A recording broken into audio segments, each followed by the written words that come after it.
You, John Fitzgerald Kennedy, do solemnly swear. I, John Fitzgerald Kennedy, do solemnly swear. That you will faithfully execute the office of President of the United States. That I will faithfully execute the office of President of the United States. And will, to the best of your ability. And will, to the best of my ability. Preserve, protect, and defend the Constitution of the United States. Preserve, protect, and defend the Constitution of the United States. So help you God. So help me God.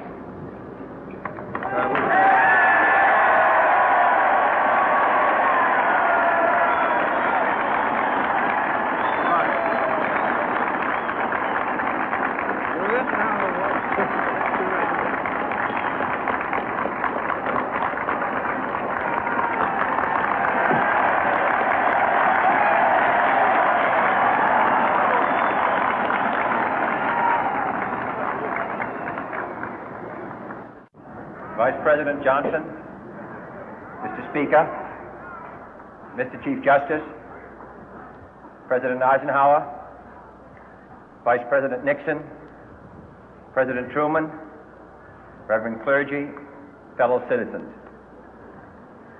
We observe today not a victory of party, but a celebration of freedom, symbolizing an end as well as a beginning, signifying renewal as well as change. For I have sworn before you and Almighty God the same solemn oath our forebears prescribed nearly a century and 3/4 ago. The world is very different now, for man holds in his mortal hands the power to abolish all forms of human poverty and all forms of human life. And yet the same revolutionary beliefs for which our forebears fought are still at issue around the globe.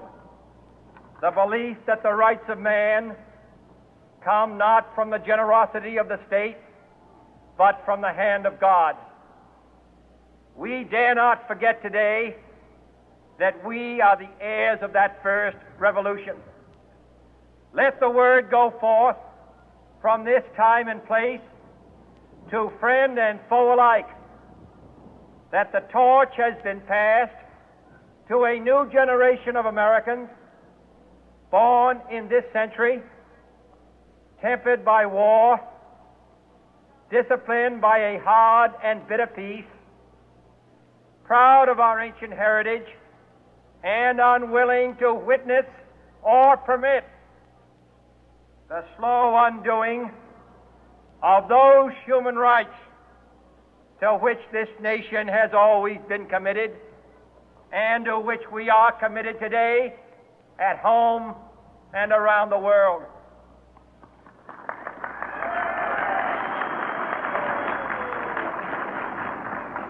Let every nation know, whether it wishes us well or ill, that we shall pay any price, bear any burden, meet any hardship, support any friend, oppose any foe, to assure the survival and the success of liberty.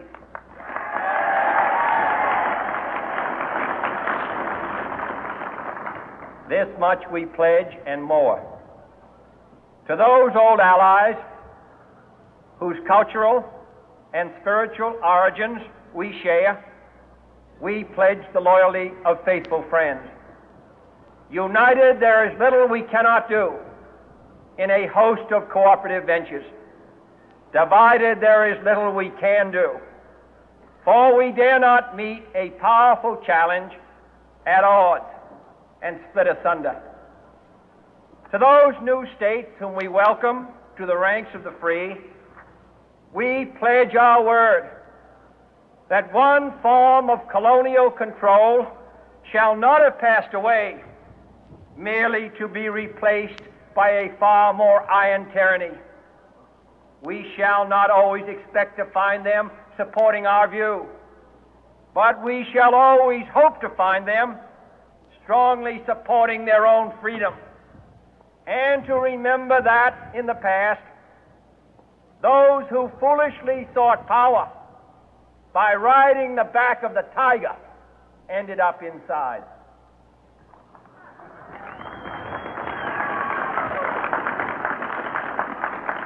To those people in the huts and villages of half the globe struggling to break the bonds of mass misery, we pledge our best efforts to help them help themselves for whatever period is required, not because the communists may be doing it, not because we seek their votes, but because it is right. If a free society cannot help the many who are poor, it cannot save the few who are rich.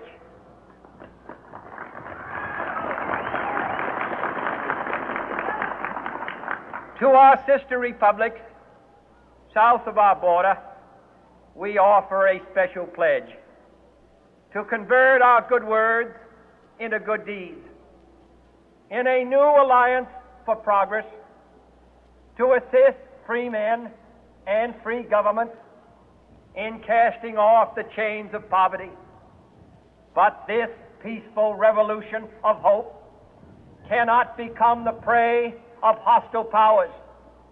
Let all our neighbors know that we shall join with them to oppose aggression or subversion anywhere in the Americas.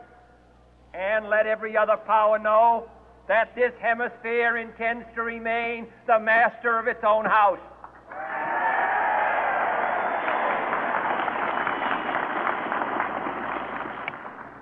To that World Assembly of Sovereign States, the United Nations, our last best hope, in an age where the instruments of war have far outpaced the instruments of peace, we renew our pledge of support to prevent it from becoming merely a forum for invective, to strengthen its shield of the new and the weak, and to enlarge the area in which its writ may run.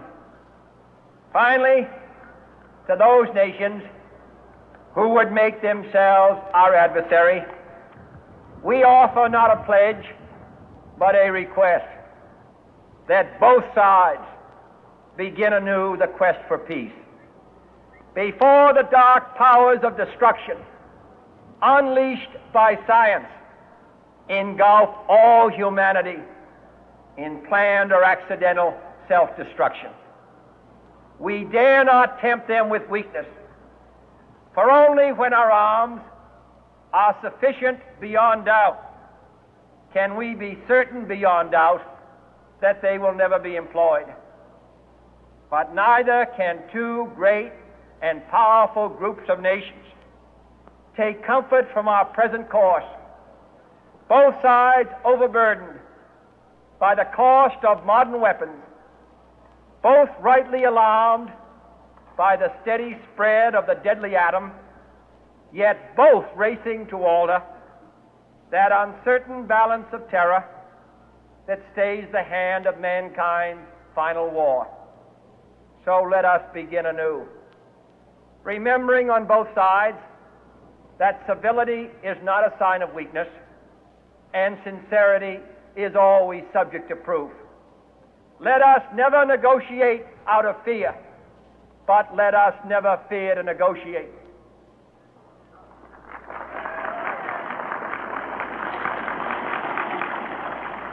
Let both sides explore what problems unite us, instead of belaboring those problems which divide us.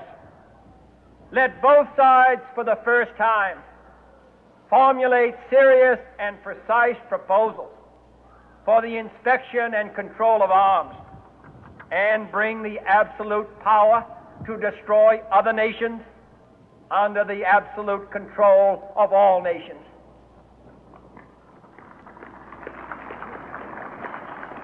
Let both sides seek to invoke the wonders of science instead of its terrors.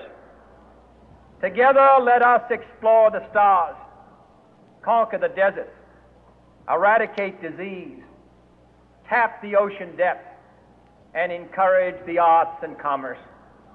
Let both sides unite to heed in all corners of the earth the command of Isaiah to undo the heavy burden and let the oppressed go free.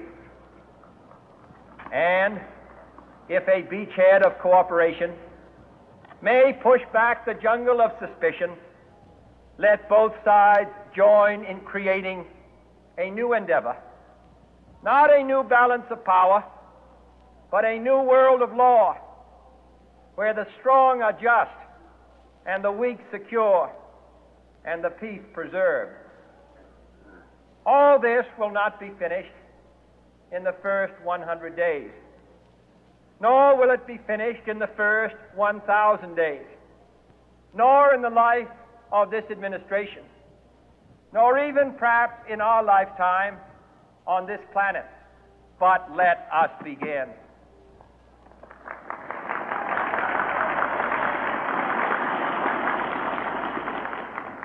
In your hands, my fellow citizens, more than mine, will rest the final success or failure of our course. Since this country was founded, each generation of Americans has been summoned to give testimony to its national loyalty. The graves of young Americans who answered the call to service surround the globe.